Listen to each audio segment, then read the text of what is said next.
All right, well, we originally saw these lights 2 years ago here in Atlanta.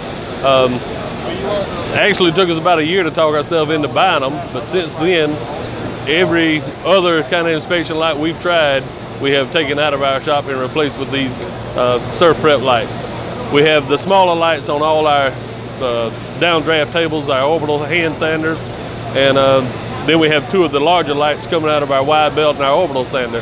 They've just pretty much replaced everything we had. As far as the longevity of them, we've had them like a year and a half, maybe a little longer now, and hadn't had any problem with any of them. They're still burning, unlike some of the other inspection lights that we're constantly replacing bulbs, and a lot cooler than some of the other ones we tried, especially if you tried halogen. You know how hot that is on a worker. That's not good in South Carolina, so it really helps.